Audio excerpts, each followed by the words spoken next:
Welcome to Mission Evolution Radio Show with Gwilda Wiyaka, bringing together today's leading experts to uncover ever-deepening spiritual truths and the latest scientific developments in support of the evolution of humankind. For more information on Mission Evolution Radio with Gwilda Wiyaka, visit www.missionevolution.org. And now, here's the host of Mission Evolution, Miss Gwilda Wiyaka.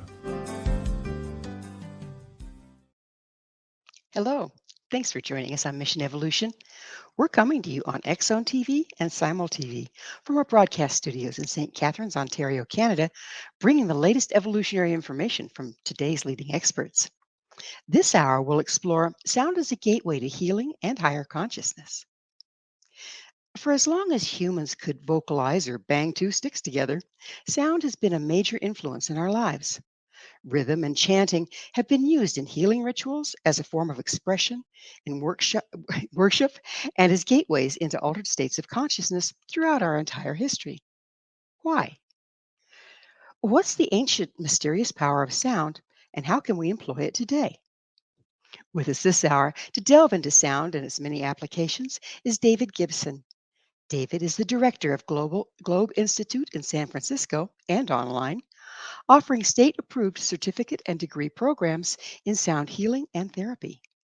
He is the author of the #1 best-selling book, Complete Guide to Sound Healing, and top-selling producer of sound healing music. David is the founder of Sound Healing Research Foundation and Medical Sound Association. His website, soundhealingcenter.com. David, thanks so much for joining us on Mission Evolution. Oh, what a pleasure being here. Thanks so much. It's wonderful to have you, David. We've been working a little bit to get you on. We've had a couple of glitches, but it's so nice to have you here. So, what first sparked your interest in sound in music? Well, I started as a professional recording engineer. I worked with a lot of major groups like James Brown's band and the Doobie Brothers, and I started seeing the magic coming across from different musicians playing. And I thought, how can we reproduce this at will, right? And really get it in our system. And then I found there was a lot of sound healers in the San Francisco Bay Area, so I added them to my recording program. And about 20 years ago, we actually started doing a whole certificate program on sound healing. So, I'm sorry. It's expanded from there. What exactly is sound healing? Well, it's a full range of things because, it really often includes vibration as a whole, which is not just sound, but which is color, light, electromagnetism, and even the quantum vibrations, including the scalar waves. So really, the basis of it all is the difference between chaotic vibrations like fear or anxiety or anger or stress or even pain, right? Versus stable, consistent vibrations of the vowels.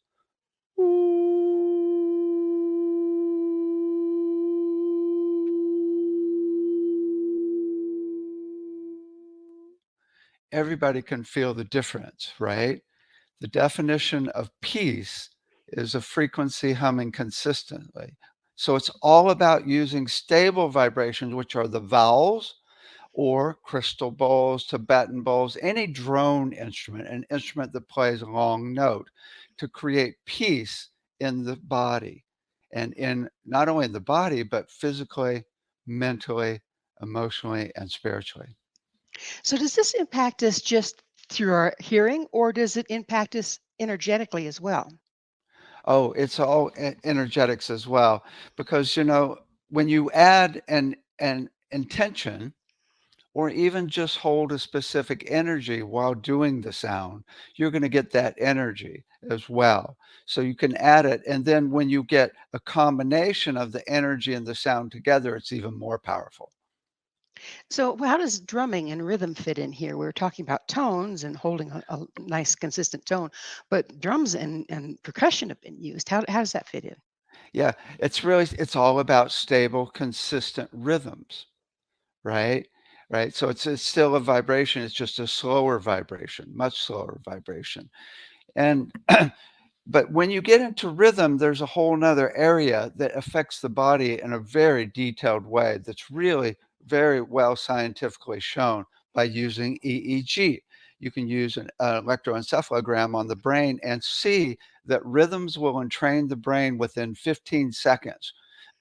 And depending on the tempo of the rhythm, you can get the brain into the tempo of delta, which is for sleep, to help you go to sleep. A little faster, for theta, for creativity. A little faster for alpha, for presence and learning. And then a little faster for beta, for overcoming ADHD and thinking. And then gamma, which is really fast, for blissing out. I could use some bliss. Uh-huh. So what speed rhythm is it to go into a trance state? Because I know it's Well, used for that a lot. yeah, that's generally thought of as theta. I mean, it can be a combination of brainwave states, but the main state is theta, and it's between 4 and 8 cycles per second, which is really about ba, ba, ba, ba, ba, ba. If you do trance work with journey work with drumming, that's 4.5 cycles per second, which is about bum, bum, bum, bum, bum, bum, bum, bum, bum, bum, bum, bum. I see you're going out. I'm gone. So All right. is that pretty close to the frequency of the surface of the earth? No, no, the frequency of the Earth is not really known, but there's Ah, the Schumann resonance, which people often think of as the frequency of the Earth, which is the frequency vibrating in the atmosphere between the Earth and the ionosphere that's triggered by lightning. And that's 7.83 cycles per second. And it is right at the top edge of theta. So it is right in that zone of the trance state. But here's one thing that's really important when we're talking about rhythms. The best rhythm of all is yours. And what we do, we've been doing it for 10 years now, where we play each of the 12 notes and rhythms and find which one is your metabolism, which is an average of your heart rate and brainwave rate, which we don't have to average out when you're in the zone.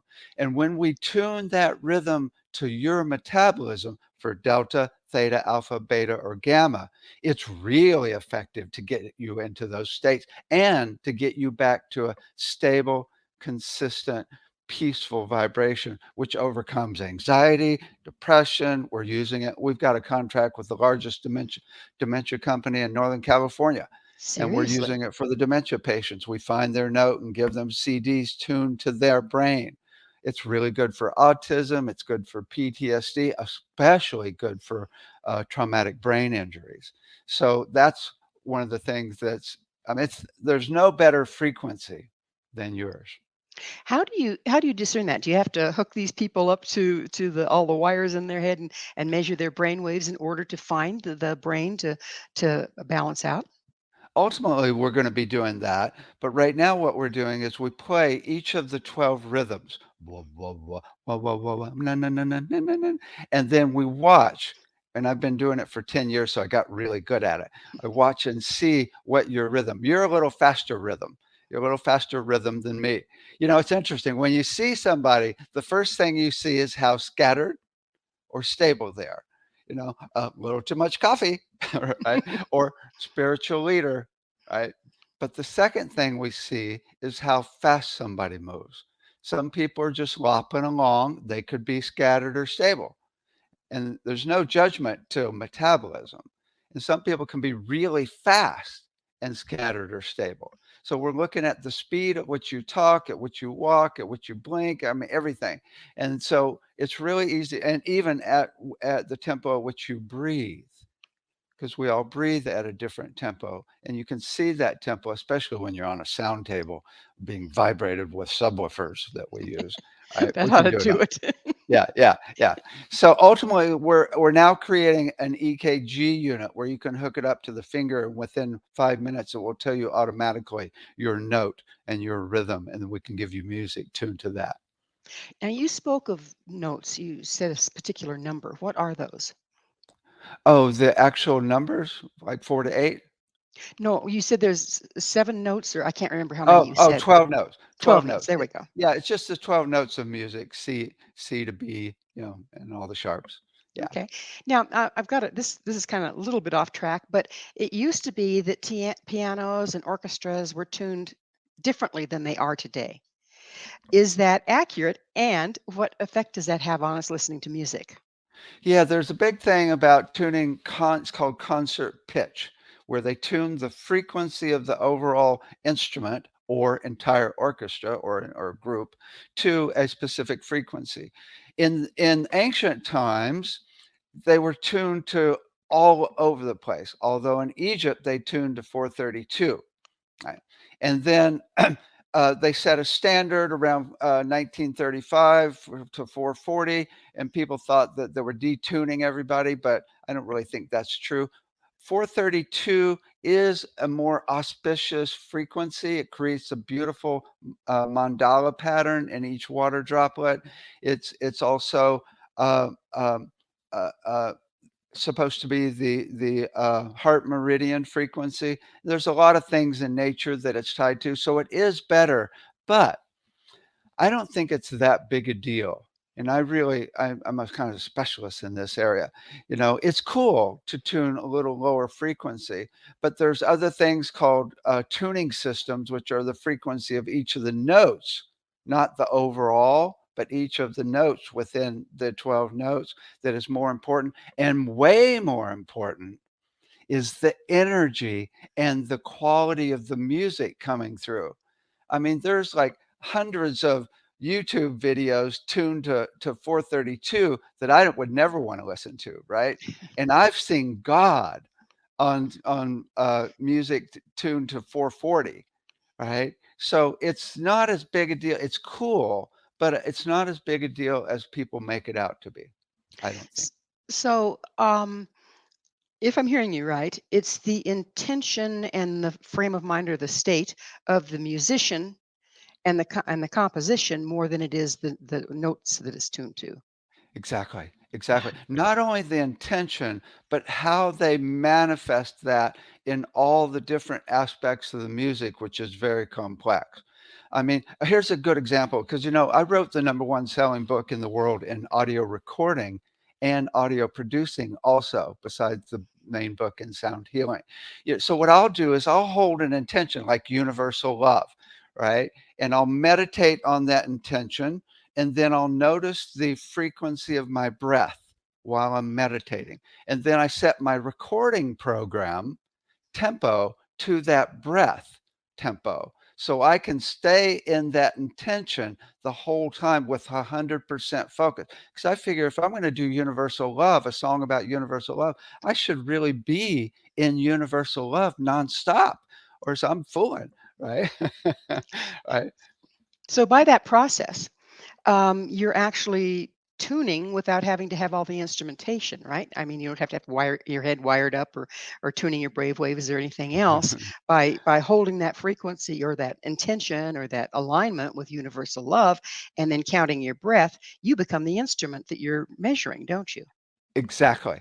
And when you hold that intention with 100% focus, it really comes across to the listener.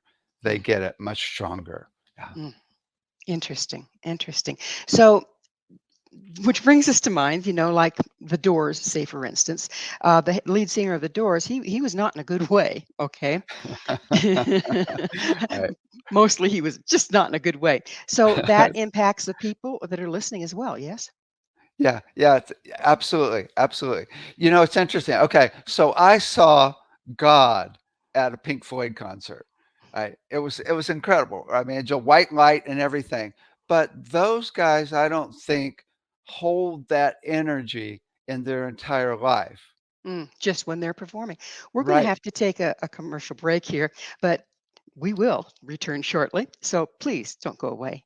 This is Mission Evolution, www.missionevolution.org. Hello again. This is Mission Evolution, missionevolution.org. With us this hour discussing the healing properties of sound is David Gibson. His website, soundhealingcenter.com. David, could you give us some examples of historical examples of healing with sound? Yeah, well, it's well known that the Aborigines in Australia would actually sing a bone back together, right? Hmm. And there's of course the whole aspect in Egypt of using frequencies and chambers to actually take people into higher consciousness. I mean, it's well known that if you tone or sing the resonant frequency of the chambers, which is based on the distance between the walls and the chamber, and you find that resonant frequency, it will take you into higher consciousness. And I had that experience myself when I was in the king's chamber. I got into the sarcophagus and sang its frequency and was like, woo, and it lit up like a Christmas tree, and I went into bliss, right? And so there, but it's amazing, like just about every ancient culture, including India, where they completely had it all mapped out as to what different frequencies and sounds would do to different parts of the body. So it's really in all cultures, whether it's just drumming or chant or mantra. I mean, it's really, it's kind of like we're just remembering. So when a person is doing healing work using sound, toning, drumming, whatever, um, and particularly in ancient times, we didn't have the instrumentation that we do today. So it wasn't a matter of remembering and studying and remembering the different Mm. tones for different purposes. What did they do? Did they tune in? How did they figure it out? How did they figure out what to put out there for the healing? Well, my my guess is they were just more tapped in to source, and they would get downloads as to exactly what to use. And of course, everybody had voices back then, so you're always able to do voices. But you know where it's headed now is really quite different, because what we're talking about is not just listening to sound. What we're working on is to actually find the music and the rhythms within each of your 11 medical systems. So we can use an electron microscope and measure each of the cells in each of the 11, circulatory, respiratory, all the nervous system, all the medical systems, and use EEG and EKG to find the rhythm. So we've got the song in you, the 11 songs in you.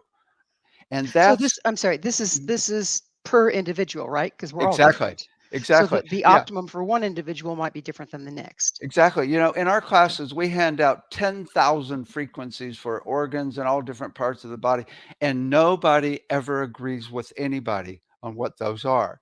And the reason is because exactly what you said. It's different from person to person. Now, there's going to be a range for the liver, there's going to be a range for the heart, right? That's the chart we need. But ultimately, when we've got a device that can measure it in real time, we can tune it precisely to you and then run that river of flow with needles with frequencies, with infrared light, microcurrent pads, scalar waves, and run that song through each of the 11 systems to heal every disease there is.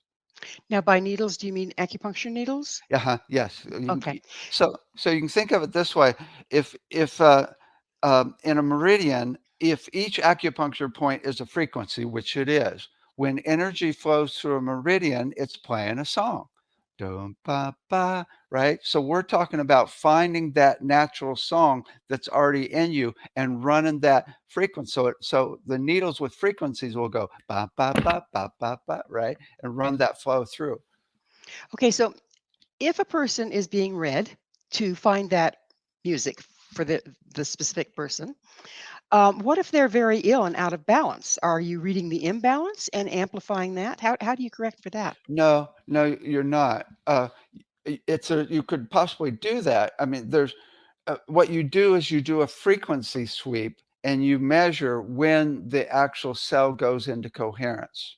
Ah, okay. So Yeah, you're gauging it by the condition of a cell. exactly. You can also do it based on a wider level by when your whole system goes into coherence as well. When your EKG and EG and you get into homeostasis, Okay. which you can see. David, I'm going to have to ask you a favor. Be careful not to hit your mic. Okay. Okay. Okay. Cool. Okay. Cool. So if now let's talk about illness. So say we have liver cancer or some kind of illness in one of our organs, and we have looked at where the cell is going to be coherent versus where they're sitting at that time. So then we put the coherent sound towards it rather than the dissonant one that's in the sick organ.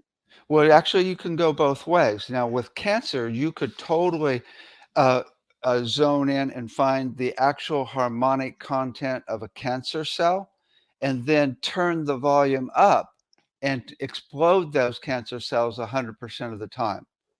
Oh, so that's almost homeopathic.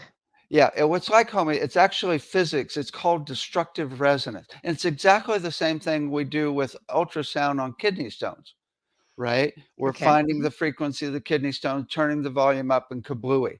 And this is what there's quite a few YouTube videos now where they're showing 4 different types.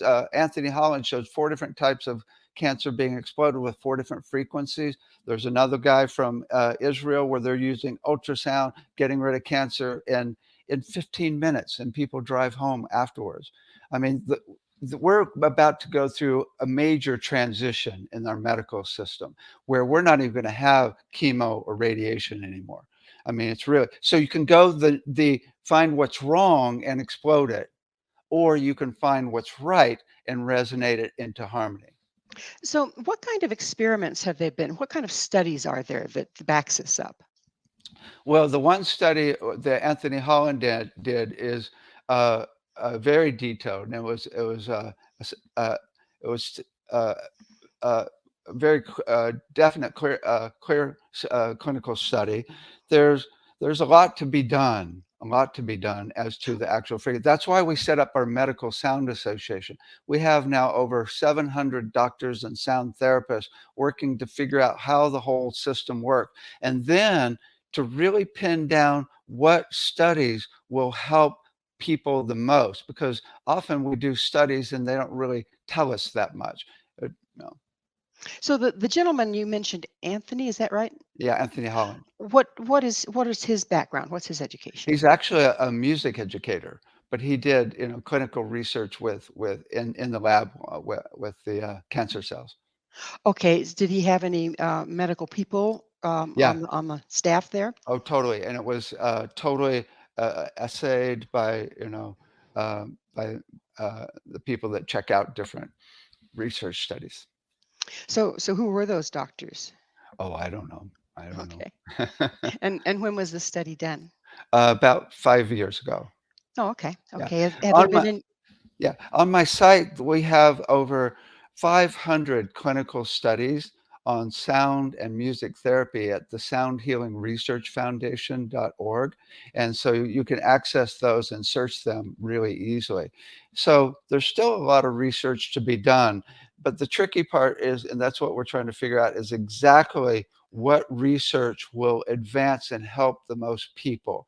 I mean, if we can, so here's the big study that I'm most excited about. You know, you can look at sound based on frequency, or you can look at it based on combination of frequencies, relationship of frequencies, or flow, musical flow through the system.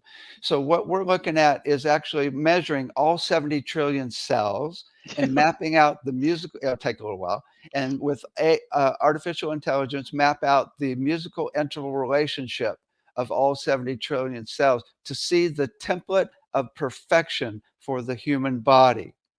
I mean, this is the holy grail. Once we have that down, we can actually resonate you into your template of perfection and heal every disease. I'm seeing it. I'm seeing it. That's your vision, right? Yeah, yeah. So if we are looking at these studies and where you're trying to go with them, who's setting them up? Are they double blind? How does that work? Is it right within the um, is it doing all the checks and balances that most medical studies have to follow? Well, yeah, there's a full range. I mean, all of the 500 ones on our research foundation, they're all clinical studies. So I'm not sure how many are double blind or not. So Although, we've got a research foundation board, and we've got medical researchers on our board that have been doing clinical research for ages. So we know how to do it. And we teach a class on clinical research within our second certificate program. So it's really, the tricky part though is, the pharmaceutical companies have hundreds of millions of dollars to do this. That was going to be my next question, is what's Right, funding right, this? right. So it's like, the thing is, if something works and the cancer is gone, who cares about the study? And so but to get it into the mainstream, we have to do the studies, right? So we're Exactly. working both areas. I mean, to actually, I mean, okay, there's a really great study that's done by Jeffrey Martin. He's been on my sound healing conference a few times, where he actually uses ultrasound frequencies on microtubules in the brain to bring you into oneness and unity consciousness every time in a lab. When you're one with the universe, where there's usually universal love, there's no anxiety, there's no depression, there's no PTSD anymore. We're talking about completely overcoming mental, emotional issues and getting you freaking high. Within that, though, um, it's kind of nebulous. If what is the unified field? What is Well, unity yeah, consciousness, he's and able to how do you show it. measure that? He measures it. He can show you precisely with the EEG map, the amount of beta, theta, alpha, and gamma that's in your brain and different parts of the brain. He can show when you're there.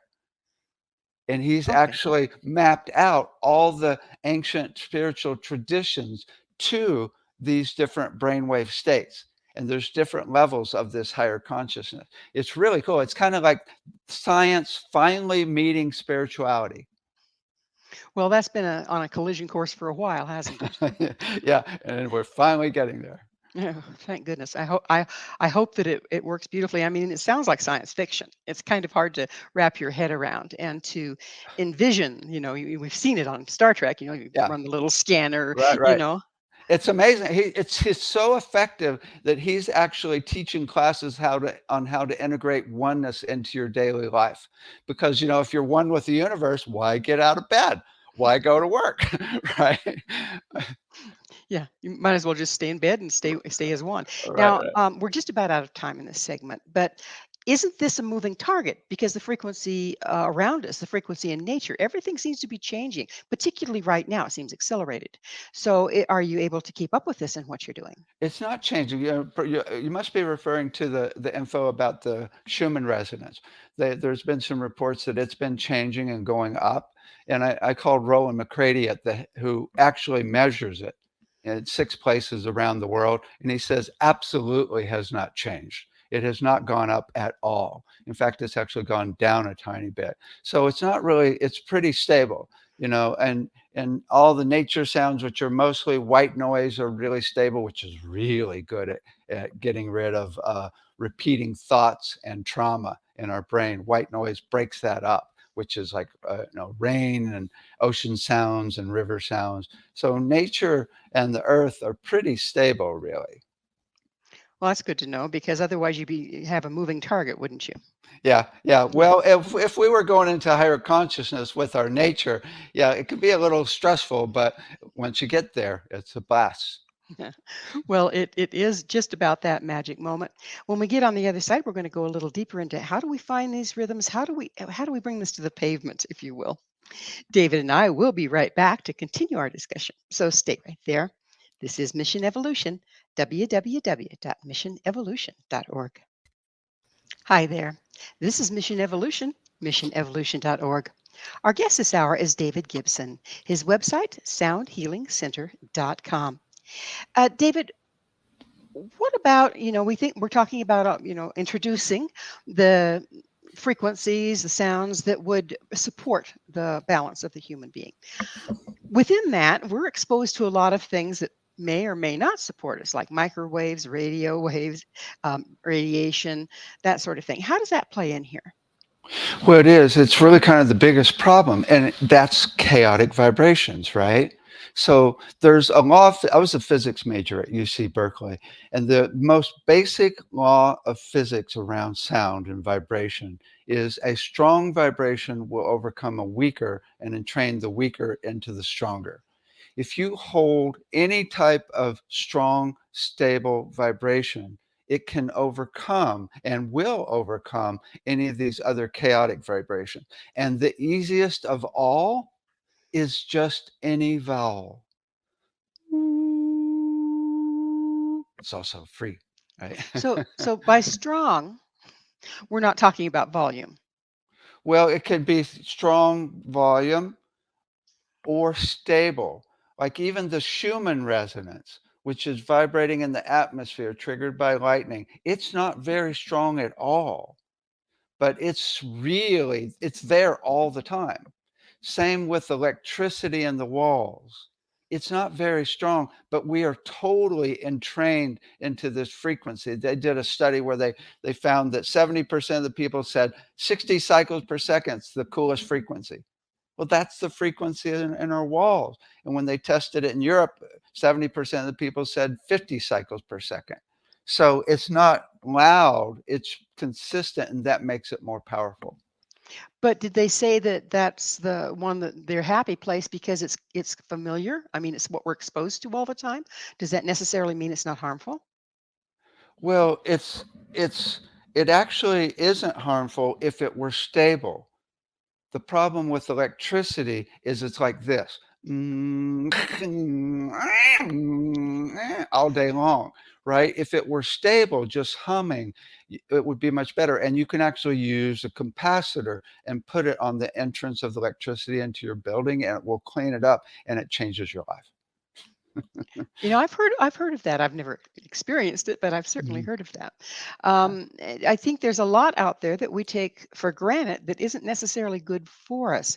Do you see that the work that you're doing with sound and the studies that you have all the doctors and the physicists on, and I assume you have physicists and doctors on deck with your studies. Uh-huh. Do you see them getting into okay, what is harming us, and sending out a counterbalancing frequency to that? Well, yeah, there's a lot of people doing that now. I mean, there are devices where you can actually plug into your house and it will spread the Schumann resonance through your whole home, right? And we have frequency CDs that will do that as well. We have quantum devices that will do it. That's probably the main frequency. There's another frequency that HeartMath has studied, which is zero point 0.1 cycle per second, which is like the breath, which is resonating in our atmosphere based on cosmic rays.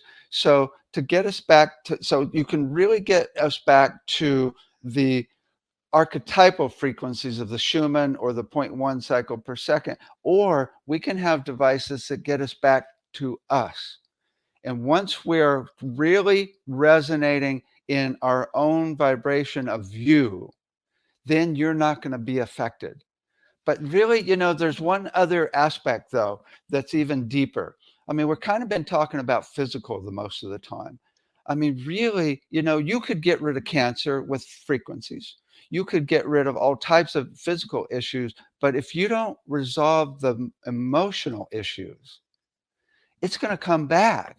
And those emotional patterns are really tricky. We've got a full range of techniques with sound and the voice to help release stuck emotions. I mean, here's where we're headed. When you go into a hospital with a physical issue, they should say, oh, go into the emotional wing and let's work with the emotional issue that created that. Right. And let's go into the mental wing and use brainwave entrainment to entrain your brain back to a stable, consistent vibration of focus. And let's go into the spiritual wing. Oh, you're not spiritual? Let's go into the garden and see how flow works in nature. And now let's use frequencies on that cancer or whatever to actually get rid of it and resonate the physical body, right? That's where our hospitals should be going. So it's not that you're curing anything. It's that you're finding the dissonance within the individual so that they can cure themselves from within.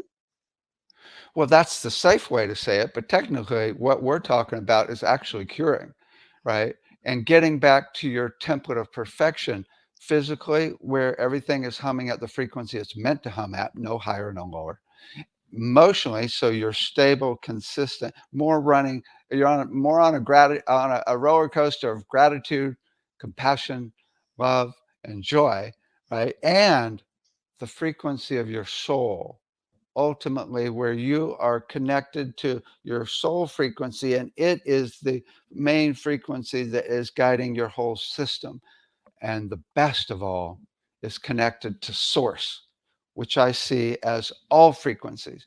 People that have been one with the universe say they are everything, right? So that's ultimately where we're headed, is to get to those states where we're really connected to stable, consistent bliss.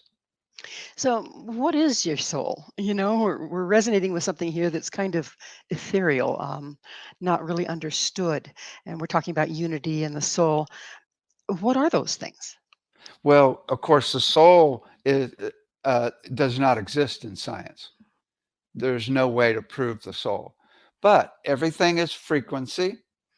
So the soul has to be a frequency, right? And I assume that your soul frequency is the frequency where you're at peace in your body, which is the frequency we were talking about earlier, to be able to find the frequency of you. Unless God's messing with us, right? It should be where you're at peace, right? So when you're at peace, you can use that frequency of your soul to actually access higher information. And a lot of people talk about this and actually do uh, uh, find your soul song or your soul note and such. But one day that will be proven. Now, I assume that the 11 songs flowing through the 11 medical systems are a part of your soul song. Right? One day we'll figure this all out. We really know nothing now. There we go. And so, have you had medical doctors confirm a cure in different cases? Because you keep saying curing Oh, cancer or this or that. Do you have documented where medical doctors have documented a cure that lasted? yeah. 2 weeks ago, we did our 14th sound healing conference, and there was a woman from Denmark who had just done a healing on somebody in a hospital with cancer, and the next day they checked them, and the cancer was completely gone. I do know of about a dozen cases where doctors have checked and the cancer is completely gone. There's even one video that Greg Braden shows where they actually show the cancer cells shrinking with some monks actually doing some chanting on somebody, right? So the potential here is massive. But we're not just talking about sound on the outside. I mean, also the videos that Anthony Holland has videos of the cancer cells exploding. You could, I mean, in real time, you can see them exploding with the frequencies of sound. And this was a clinical study. Yeah.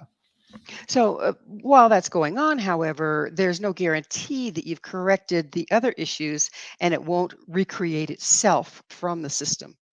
You're right. If you're going to run that emotional pattern still, it could totally come back. Right? So, Right. it's not So, really a cure, it's more like a remission. well, you could say that. Yeah.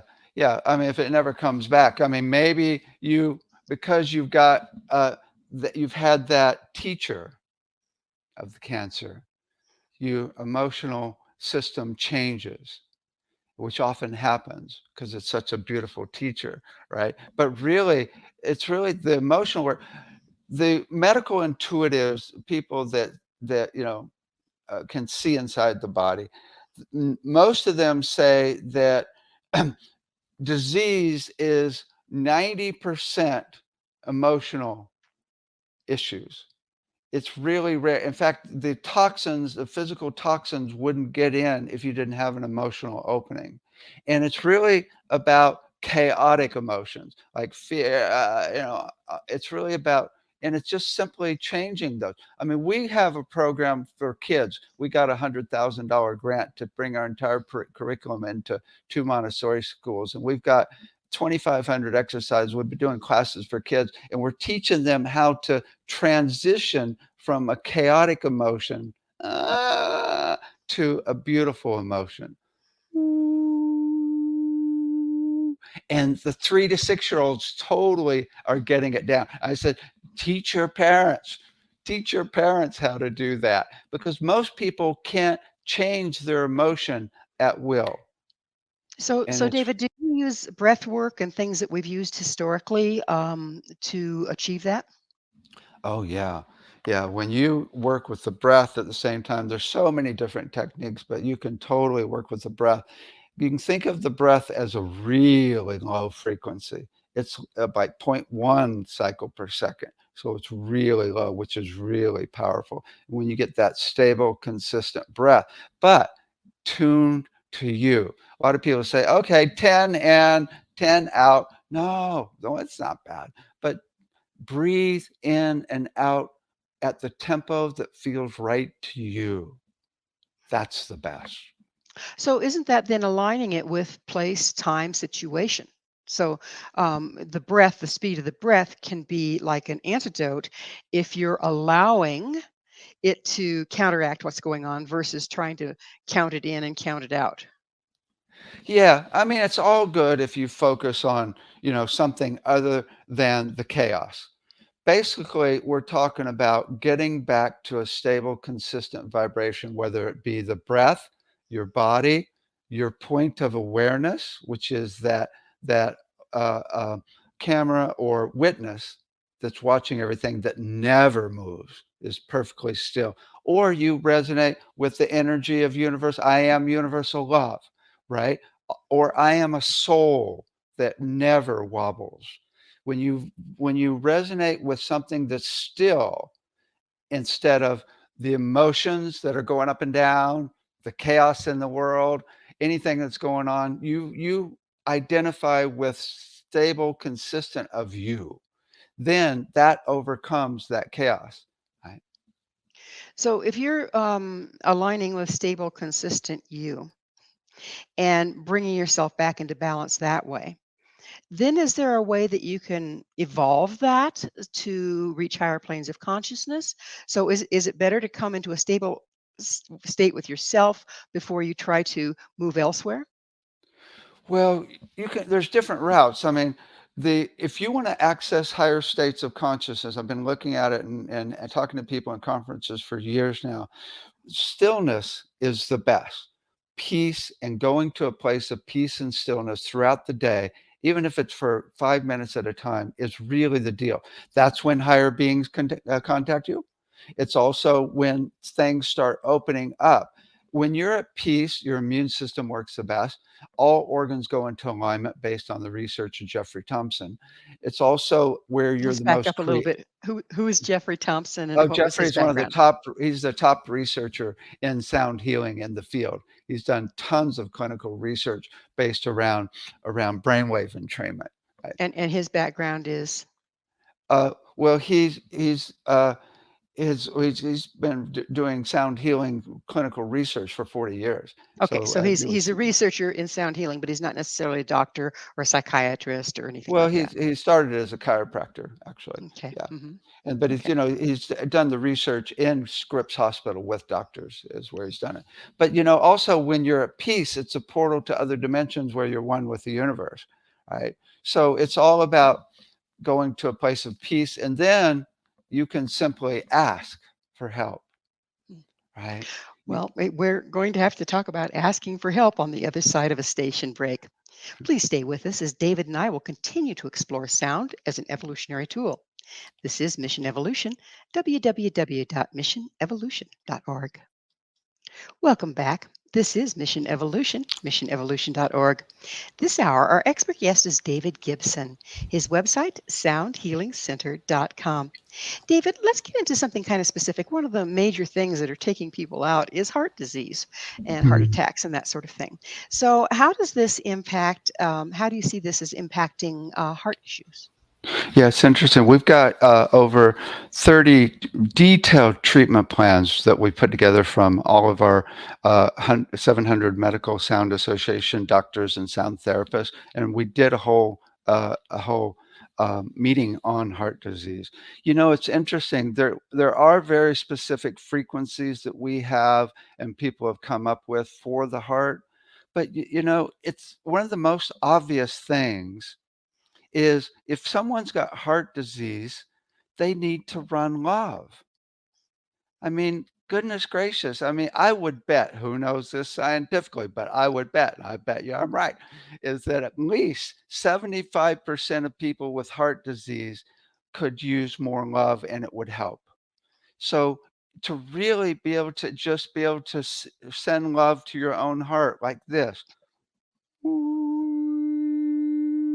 or send love to all the problems and all the suffering of on the planet. Just bring love into your heart and resonate it with the sound. It's one of the simplest things you can do. And that's so it's I mean, I think love's the answer. Oh, I can't hear you Well, how now. many people have Oh, said love is the answer? Right. So you believe that, and this is just, you don't have studies on this, but this is your personal opinion, that the issue with heart disease has to do with lack of the love frequency yeah, yeah. And it's not only love frequency, but love flow and just love energy, right? It's really, I think there's an epidemic of people not loving on the planet, right? or not being loved. Right. Not being Yeah. loved, right? Yeah. Right. Yeah. Yeah. It starts early on. I mean, children are certainly neglected in our culture anymore. That, Hmm. everything is they overlook love. They overlook the cuddles. Yeah. Sit them down in front of a tablet and call it good. Yeah. Yeah, it's a sad thing. So, when you're working with your method, it sounds pretty complicated. I mean, we've gone over a lot of the different things it affects, a lot of the different frequencies, a lot of the different notes. Um, is there, when you're training people, can you do harm with this? Can you inadvertently be doing it wrong and cause harm? Well, there can be problems, yes. I mean, it's I've been talking about the details of the body, which is very complicated, very detailed, and every issue has its own little technique. But, if you just do any vowel, you can create a stable, consistent. Just it's as simple as that, right? Now, as far as hurting people, if someone's really fragile, or having panic attacks or just out of the surgery, you definitely have to be careful. A gong is really activating and it could trigger a panic attack. So it's really important to understand that certain instrument sounds and certain music can be totally too much for people that are really fragile. So in our treatment plans on the Medical Sound Association, we have safety guidelines for every issue. I mean, if you're working with someone with PTSD, you know, you could trigger the trauma. So you got to really be careful. So there's definitely safety guidelines for specific issues. And now that we have those down, we can start moving it into the hospitals. I mean, sound is in just about every major integrative department in hospitals around the country now. And now we're talking about ultimately moving it into the medical side. And it's going to need some very specific guidelines. Well, there's this practice I ran into, and I was very dubious about. It's called a gong bath, and the practitioners would get a whole room full of people and then give them a gong bath. And I saw some pretty negative things come out of that. So, is this what you're talking about? It's not one size fits all. Well, yeah, but there's good gong baths and bad ones. When a gong bath goes bad, Right, right. yeah. I mean, I've seen gong baths that I just were horrible, and I know I've been to gong baths where the room turned into white light, right? So it really is a big difference. But again, if someone's really fragile, they could totally not be able to handle a gong. So, I mean, you don't do I mean, we actually decided not to bring the gongs into the dementia center where we're working in Northern California. We've got 200 dementia patients, and, it's too much for them because they're often really easily triggered. So you definitely have to be careful. Even a Tibetan bowl can be too much for somebody, right? So you got to be careful with this. Yeah. So, in other words, the people that are, doing these gong baths, and they don't screen their people. They just bring whoever wants to lay down the money and do a gong bath in mass, aren't really holding the space as much as someone that's really being mindful. Yeah, well, it's just as simple as two things saying this is for everybody's highest good. And second, if this is too much for you, leave. Just that. If this is too much for you, leave, right? Because some Right. people Unfortunately, can. some people can't tell when it's too much until it's too late. Yeah, yeah. Well, it's not. I mean, it's not like I have been to hundreds of gong baths and never seen anybody have a reaction, although I know it happens, so it's not that common, but yeah, because it's still stable, consistent vibration, which is, people fall asleep to gong bass still. So it's not like we're throwing a heavy metal guitar at them. Hit them over the head with it, right? Right, right, which is totally intense, right? So let's talk about dementia a little bit. Have there been studies? Have you seen evidence of a person's memory coming back, or does it tend to just cease the deterioration? It really rolls back the time. So it's like it can actually wake them up more. So their memory does come back, but it doesn't come back completely and it doesn't stop the progression completely. The main studies, that clinical studies, are on using 40 hertz, especially with infrared light on the brain. I know some scientists now that are and doctors that are using actually a full range of frequencies on the brain for dementia. So, and then Jeffrey Thompson did the research for finding their note and using the brainwave entrainment. So it is really helpful.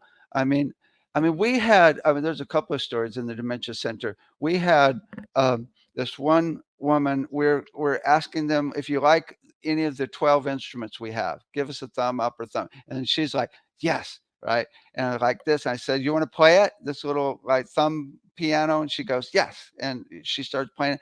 The staff was freaking out. This woman hadn't responded to anything in 2 years, Wow. right?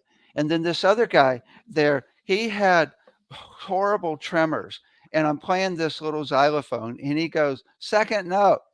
I'm like, "You mean like or no?" He says, "Second note." "Second note?" I play the second note on the xylophone, and his tremors completely stop. And Oh goodness. I'm like, "Can you make that sound?" "Ooh," and he goes, "Oh." I said, "Well, that didn't work, you know. Can you Yeah. do it silently?" And he goes, and his tremors stopped completely. Mm. We gave him a CD and his key, and his tremors were gone whenever he focuses on it. Now, how can you tell the difference between impact and the placebo effect? I mean, how many people are exposed to frequency or sound? Could it just be a placebo kind of effect rather than an impact? Well, there's certain things. If you get on our sound table, there's no two ways about it. Your whole body is vibrating. You physically are vibrating. You get off, and it's like unbelievable. So there's no two ways about it. There's also so many studies that show that it works. But here's the deal: if I say, let's set the intention for this to be gone. Imagine whatever you have going on with you is completely gone now. And now make the sound of it. Woo! And it goes away. And I've had cancer go away with this, right? It's completely gone. Well, technically, that's placebo effect. That's intention. And now it's gone. And now it's like uh, as Greg Braden says, we should be studying the placebo effect. It's like the whole deal. Intention is really the whole deal. If you can totally will it away once you are in your power and still. So, if a person is wanting to come to you, they've got something going on, they're wanting to come to you for a session, about how much does it run? Well, we do most of our sessions are 85 to 148 to find your brainwave rate and give you CDs and delta, theta, alpha, and beta. It's 148. But we also have a voice analysis program where we did 20 years of research in hospitals to find different patterns based on what frequencies are in your voice, and that's only $85, and we sell that program as well. And this is US dollars, right? Yes, yes. Well, David, it's about that time in the program when I have to ask you, what is your mission? Oh, to help as many people as possible, right? It's all about getting back to a stable, consistent vibration of you and love, which is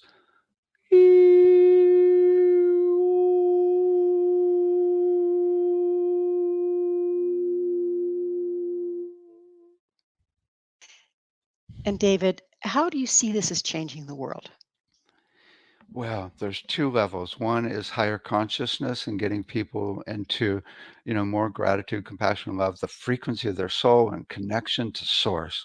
But really changing the entire medical system so we're not hurting people, right? And and making it less expensive, and changing the whole educational system so kids are completely have no fear of expressing themselves, and they learn about the physics, math of vibration on how the universe works instead of the math that I learned in school that I still have no idea why I learned it, right? To learn the math of nature, which it could even help you run a business more in flow, right? So new medical system, new educational system, and just peace in every one of us. Hmm, beautiful vision.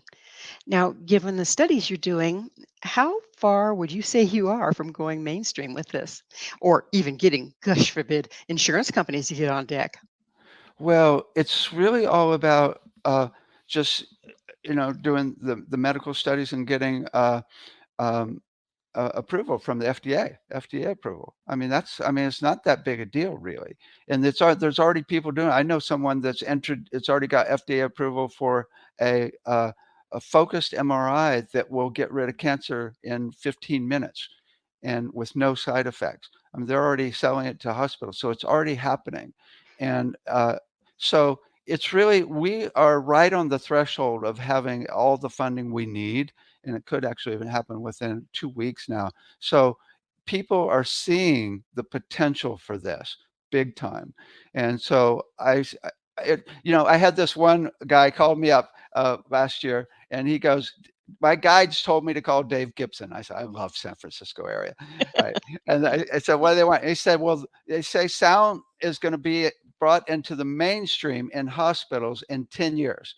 And then I talked to my psychic friend, and she goes, yeah, it'll be in hospitals in 10 years, but in 20 years, it won't be 20 years till it's completely accepted. And I'm like, 20 years and our whole entire medical system is transformed? That's nothing, Yeah, in the larger scheme of things, it really is nothing, isn't it? right? We're just about out of time altogether. But why aren't we hearing about this? Oh, well, it's really just, the media. It is actually, I mean, around the San Francisco area, it's huge. I mean, it's massive. Mm, But it's also it's getting there. I mean, if I mean, we had 8,000 people in our conference this year, that's right? wonderful. Well, Yeah. you know what? We're out of time. So, David, Oh, thank you so much for coming on the show. thank you. Our guest this hour has been David Gibson, the director of Global Institute San Francisco, top selling producer of sound healing music, and author of The Complete Guide to Sound Healing. His website, soundhealingcenter.com. This has been Mission Evolution with Gwilda Wiyaka. For more information or to explore our past archives, visit www.missionevolution.org. Please be sure to join us right here next time as this mission continues, bringing information, resources, and support to our evolving world.